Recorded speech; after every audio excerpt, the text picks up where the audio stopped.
Hello everyone, it's Adam here. Someone asked me to compare the BMW R1250 OEM suspension to what Touratech/Tractive offers.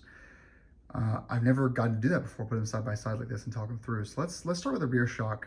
On the left is your OEM BMW shock. On the right is the shock from Tractive, shock assembly, which includes a few parts. I'll walk you through them real quick, just as a reference point here. So if you look here, you have the shock assembly right here. You have the spring, which is the same spring for, well, there's actually two spring types. One is three spring types. One is for your low suspension models, another is for your standard height models, and third is your sport suspension. That's gonna be the suspension that you order either with a R1250 GS Rally or a R1250 GS that you special order with a sport suspension. It's plus 20 millimeters. Or if you buy an R1250 GS Adventure, you'll get the sport suspension by default, which is a taller option. That's where the GS is a little bit taller than the GSA is a little taller than the GS by default. You have here your external reservoir for fluid. This is where your damping and compression takes place, and it's all being adjusted. There is some electronics that go into there. Compression only. Damping is done by down here, I think. Yeah, damping is done down here. Compression is done up here.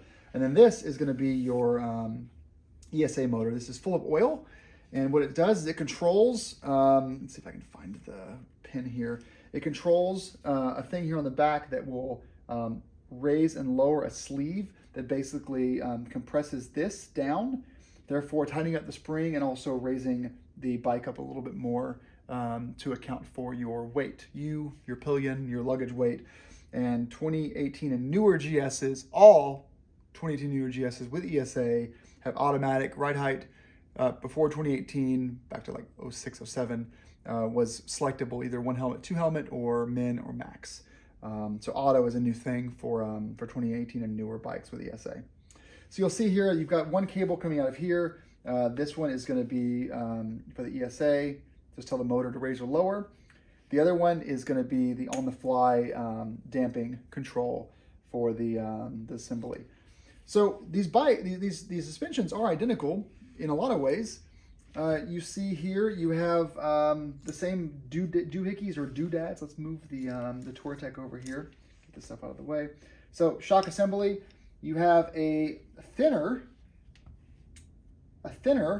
top and bottom steel or aluminum. I don't know what the material this is. Probably steel. Actual pieces here.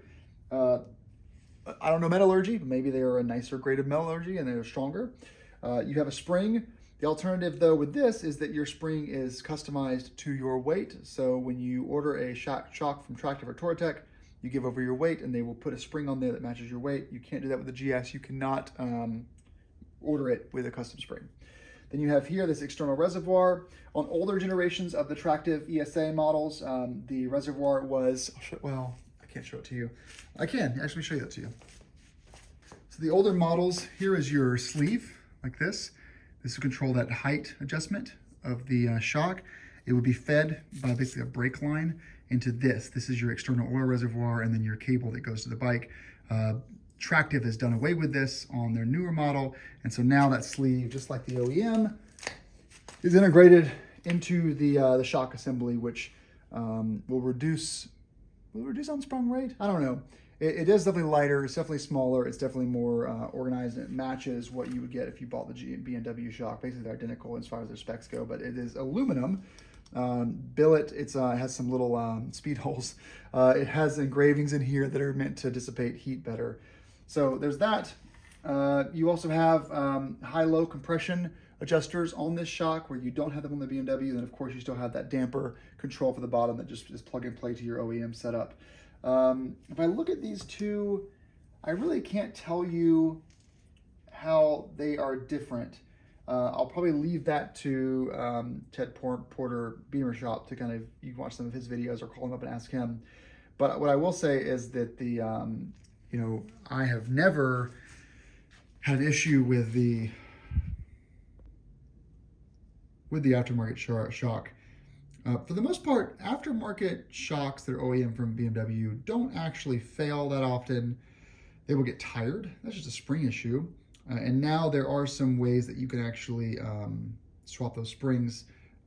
What mostly happens on the GS is the front shock will fail. It's usually that gets the brunt of whatever you're hitting, and it fully compresses and it blows out that that gold compression thing. Just fluid leaks everywhere. It breaks the seals. I don't really hear that happening with the Touratech stuff. The Touratech Tractive, I think, is a 3 or 5 year warranty. And the beauty, though, is if you do have a problem, it is fully rebuildable for a cost, a fraction of the cost of what it costs you from BMW. So we're looking at $1,500 to $2,000 for BMW replacement shocks, maybe $2,500. This is a $1,500 rear shock. The front's, I think, $1,300. If you ever have an out of warranty issue, every part on here is replaceable from Tractive, whereas from BMW, they're going to tell you need a new shock. So I think what most people are going to be doing that buy the Tractive Touratech model are, and I say that interchangeably because they're the same shock, just rebranded by Touratech for a little more money. So Touratech takes a tax on everything because their products are made for adventure. And so they cost a little bit more if you buy them from Touratech versus buying them just from Tractive, because it is, by the way, it is a Tractive shock. It's just Touratech puts the sticker on there and says made for adventure and then charges $200 more. It's bullshit. You guys know my channel, how much I don't like Touratech products.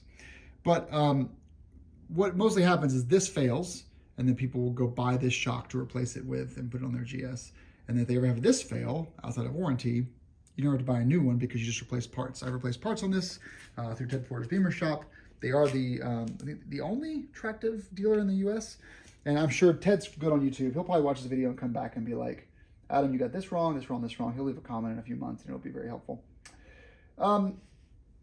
One thing that I want to talk about this briefly. This video is coming out about 3 or 4 months after I recorded it because I'm under a review embargo, but this has just now shipped. So like I showed you before, the other external oil reservoir, that's gone now. And now you get this guy. This was announced at EICMA, but it wasn't for sale until just now. So whenever you see this video is when it is now for sale.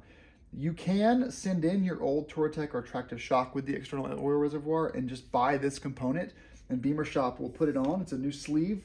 It's really, really sexy. This is in the fully extended mode here. But, you know, I think that you guys, you know, I don't think if yours is working, you need to upgrade, but if your oil reservoir ever fails, then you should probably replace it with this guy. It's all put together so nicely that I think this is the way to go.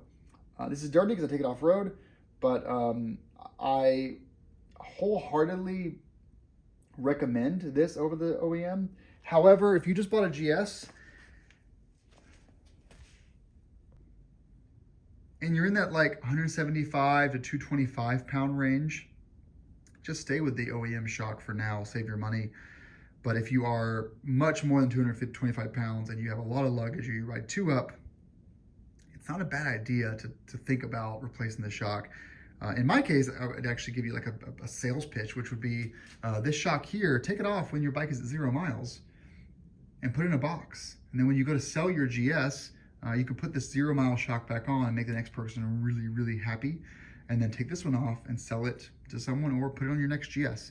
So just something to keep in mind there. I can't confirm this works with the 1300 GS yet. I don't think anyone knows that or not, but it might just require a couple of changes, but definitely worth it if you're gonna sell your bike at one point and know you're gonna need a heavier shock anyway, then just go with this. All right, let's stop here for a second, and now we're gonna film the front shocks compared side by side. It's a much different situation if you look at those side by side.